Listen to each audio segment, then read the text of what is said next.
तो ये क्वेश्चन करते हैं, लेट थीटा की ये सेट ऑफ वैल्यूज दे रखी है अपने को। Suppose alpha 1 beta 1 are roots of, है ना, ये इक्वेशन लिख लेते हैं एक बार।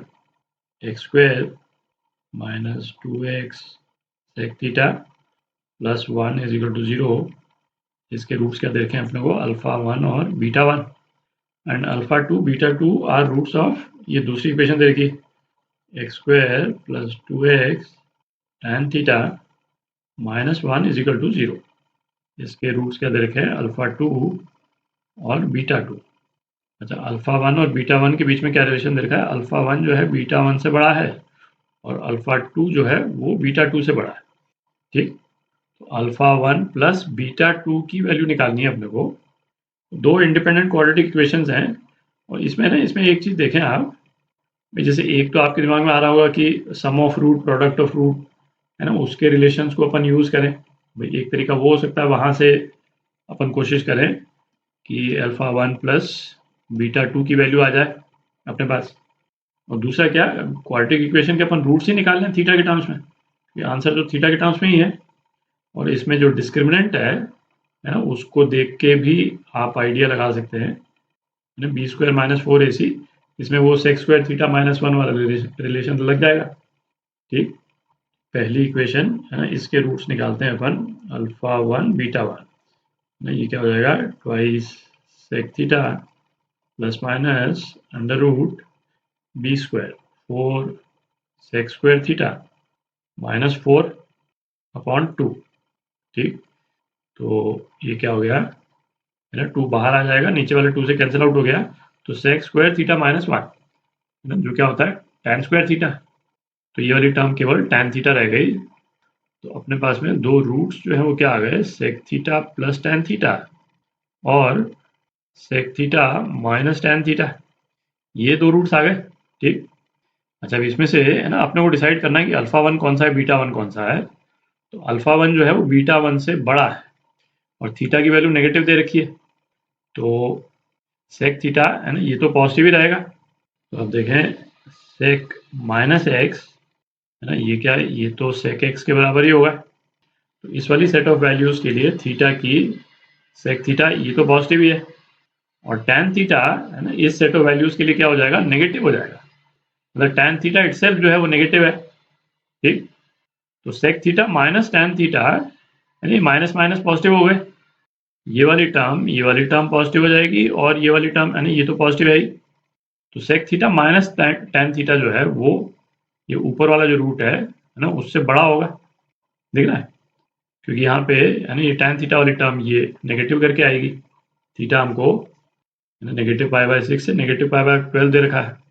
तो चूंकि अल्फा 1 बीटा 1 से बड़ा है, तो ये अल्फा 1 हो गया और ये क्या हो गया, ये बीटा 1 हो गया। ठीक, अब अल्फा 2 बीटा 2 निकालते हैं। तो अल्फा 2 बीटा 2 ये निकाल रहे हैं अपन। तो ये क्या हो गया, minus twice tan theta plus minus under root 4 tan square theta plus 4 upon 2। तो ये क्या हो जाएगा, है ना, माइनस ऑफ tan थीटा और ये tan स्क्वायर थीटा प्लस 1, है ना, अंडर रूट में, तो ये सेक स्क्वायर थीटा हो गया। तो एक रूट क्या आ गया, minus tan theta plus sec theta, और दूसरा रूट आ गया minus tan theta minus of sec theta. ठीक, तो थीटा चूंकि नेगेटिव है, तो इन दोनों ही केस में माइनस ऑफ tan थीटा, ये तो एक पॉजिटिव टर्म हो गई, ये एक पॉजिटिव टर्म है, और सेक थीटा इटसेल्फ, है ना, ये पॉजिटिव है। तो ये ऊपर वाला रूट है ये पॉजिटिव प्लस पॉजिटिव है, और नीचे वाला रूट पॉजिटिव माइनस कुछ नेगेटिव नंबर। ठीक है, तो ऊपर वाला रूट जो है वो बड़ा है, तो अल्फा 2, है ना, अल्फा 2 बीटा 2 से बड़ा है, तो अल्फा 2 कौन सा हो जाएगा, ये अल्फा 2 हो जाएगा और ये बीटा 2 हो जाएगा। ठीक, तो अब ऐड कर दें, है ना, अपने को अल्फा 1 प्लस बीटा 2 निकालना है। तो अल्फा 1 क्या है अपना, sec theta minus tan theta plus beta 2 minus tan theta minus sec theta. ठीक, तो ये कैंसिल आउट हो गए, तो आपके पास में क्या आ गया, माइनस ट्वाइस tan थीटा। ये आपका आंसर, सी पार्ट। तो ये क्वेश्चन करते हैं, नहीं क्या एक्सप्रेशन दे रखा है अपने को, X minus 2 upon x minus 1 is equal to 1 minus 2 upon x minus 1। ठीक।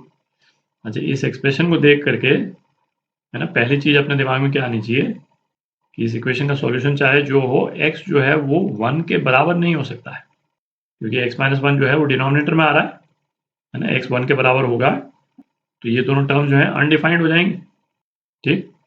अच्छा, x जब 1 के बराबर नहीं है, तब एक तो है ना आपको दिख ही रहा है कि x 1 के बराबर नहीं है, तो अपने पास में सॉल्यूशन क्या आता है, x इक्वल टू 1। एक तरीका तो ये हो गया सॉल्यूशन निकालने का, और दूसरा x 1 के बराबर नहीं है तो आप x माइनस 1 से मल्टीप्लाई भी कर सकते हैं, है ना। x माइनस 1 से यदि आप मल्टीप्लाई कर देंगे तो क्या आ जाएगा, X square minus X minus 2 is equal to X minus 1 minus 2। तो ये क्या हो गया, x माइनस 1 का square is equal to 0 again, है ना, x इज इक्वल टू 1। और ये वाला सॉल्यूशन है ना हम शुरू में देख ही चुके हैं, ये एडमिसिबल नहीं है, क्योंकि हमारी ओरिजिनल इक्वेशन तो ये है। इसका आंसर क्या हो जाएगा, द इक्वेशन ये हैज नो रूट, है ना, ए पार्ट। इसमें ना कई स्टूडेंट्स के दिमाग में आ रहा होगा कि भाई जैसे ये वाली जो इक्वेशन है ये ऊपर वाली इक्वेशन से ही तो आई, तो इस वाले सॉल्यूशन को है ना हम क्यों नहीं एक्सेप्ट कर सकते हैं।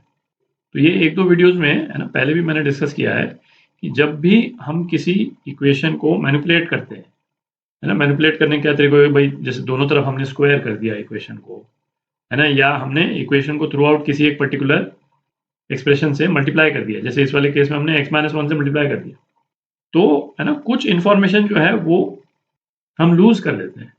जैसे इसको हमने x माइनस 1 से मल्टीप्लाई किया तो हमारे पास में है ना ये वाला एक्सप्रेशन आया, और इस वाले एक्सप्रेशन में डिनोमिनेटर में कहीं पे भी x माइनस 1 तो है ही, तो वो जो इन्फॉर्मेशन थी हमारे पास में इस वाली इक्वेशन में, है ना, वो इन्फॉर्मेशन तो हमने लूज कर दी ना।